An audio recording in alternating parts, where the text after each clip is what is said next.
Here's a peek at what guests had to say after the show.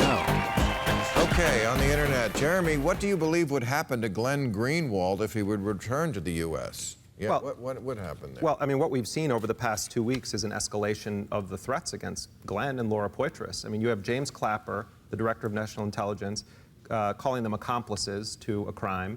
You have Mike Rogers, who's the chair of the House Intelligence Committee, basically accusing Glenn Greenwald of selling stolen documents. And the fact that Glenn has lawyers, and they've asked for assurances that he's not under some kind of an indictment, and the Justice Department refuses to give that. I think it's possible that they would arrest him and either try to get him to testify against Snowden or hold him criminally liable for the publication of the documents. I think I heard James Woolsey, what's it say, Snowden should be hung? Oh yeah, I mean, there's the sort of pitchforks are out and the posse is coming. It's just that they have to get into Putin's Russia to get him. Right. Good luck with that. Right. But I'm guessing he's not, you know, how great can life be there in Russia? I think he was in Hawaii with a stripper girlfriend and... You love that stripper girlfriend story. Well, I'm just saying, you know, it's got to be not easy to stuff a potato into a G-string. Right, you know, I mean, Is it something like you ought to know kind of thing? You know, he's... What are you telling me? No. I mean, what happened to Mayim Bialik? How did you get here? I know. I got old guys on Valentine's Day.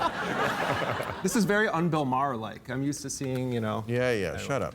Okay. Go ahead. But he's right. I mean, your point, that it's a different vibe in Russia, right?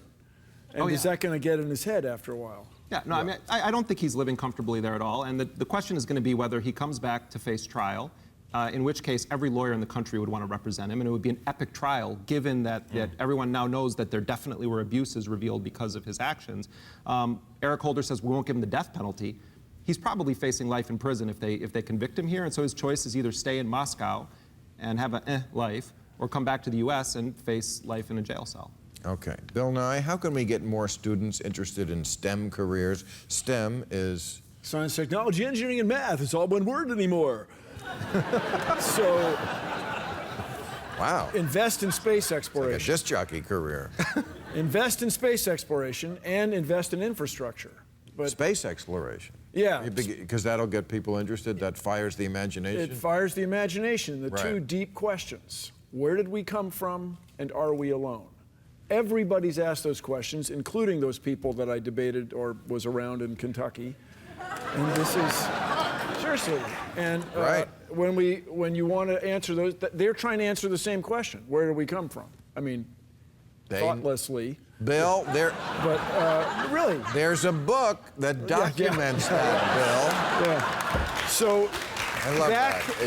Back, and you guys seem to be of a certain age, back when the United States, which is still the world's largest space agency, has the world's largest space agency, was investing in beating the Ruskies to the moon. Right. There was just this expectation that the future would be better and everything would be great. And people were optimistic about the future.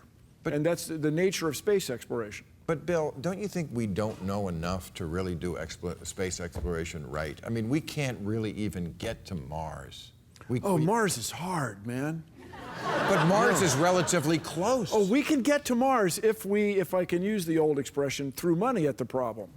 Throwing out a couple fun numbers. But what about when we got there? We might find evidence of life. I'm even talking fossil bacteria. You guys, if we found evidence of life on Mars, it would utterly, dare I say it, change the world. No, everyone...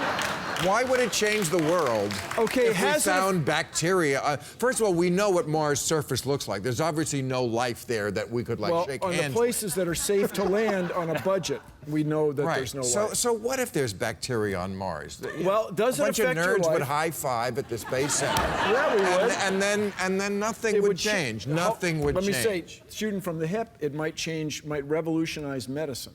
Really? How? I don't know. Let me tell you what I do. We bring back Mars bacteria. But just hang on, you guys. Does it affect your life to know the world is round? Does it affect your life to know the Earth goes around the sun instead of the other way around? No. Yes, it does. You use your cell phone with global positioning, and you eat. Okay. So.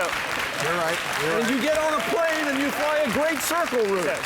So I'm with you, but I will say one exciting thing I see, because I teach a lot of college students at NYU and other places, is that young students are trying to solve the problems of this planet. And that's a pretty exciting thing. There is a boom in the environmental sciences right now. We're investing money at the federal level. This is one thing the Obama administration has been supportive of. Now, there are a lot of people attacking him for that, and there's another party that's going to do everything possible to try to eliminate funding for that kind of research. But right now, it's an area where we're primed to make real advances, and it's exciting to be on college campuses and see students' enthusiasm for that. You feel it. And I totally get this thing people are calling millennial anger. Have you heard this expression? No. Well, young people growing up now, people coming out of college, like, what were you grown-ups doing the last 40 years? We got climate change, you're funding too many soybeans and too much corn and not enough healthy food, to Mime's point. What were you guys doing? And they're angry. They're going to clean up our mess. Yeah. And also, one thing they were doing more than the millennials was voting. That's who votes the least. Maybe the millennials are rational to not vote. Really? Maybe the millennials actually have caught on to the fact that those who control the nominating process control the power, since the nominating You guys process are so cynical. is the domain of Yes. about 1 to 2% of the population, and that the choices are so preordained that there's a reason that the largest political party in the country answer is don't to vote. just take your ball and No, go home? Exactly. the answer is to actually organize on a local level to actually change the physical infrastructure in your community, to change the food infrastructure in your country, to change the infrastructure, the educational infrastructure, and stop wasting your energy getting sucked into a vaporous lie that we call national politics. Which congressional district are you running in? Come on, people.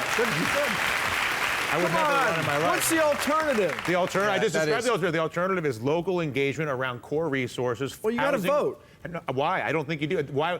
Voting is forcing my energy into a lie. Well, those and I would people- rather save my energy for something that's truthful, which is housing, You're- food, fuel, water, right. and education. And you know what? Your little biosphere that you live in, where you don't have to I don't worry live in a about- biosphere. I know, I'm exaggerating. fair But enough. what I'm saying is eventually the people who got elected, who you didn't vote for, are going to come and fuck up your little It doesn't biosphere. matter because the 196 Touché. right now there's 196 people who provide 80% of the money for all of the nominations of all of the politicians, and so when the choices that I'm given are selected by 196 people who have all of the money as to whether I want to go with red or blue. So basically, I can choose one poisoned hamburger or another poisoned hamburger. So you're like, oh, well, this is a democracy. Would you prefer to be poisoned by a medium well hamburger or a medium rare hamburger? I think I would prefer not to be What's poisoned the by a hamburger. alternative? I agree. on, I mean, change you know, things. I agree. You know You what? can't change by voting into a system where the nominating process is rigged by wealthy individuals in the, secret. The world Cannot is do a it. bad place. And I No, think it's not that Bill the and world I is a would- bad place. It's a waste of energy. It's We a waste both of time. would agree that once Adam committed the sin in the Garden Oh, of that Eden, was it.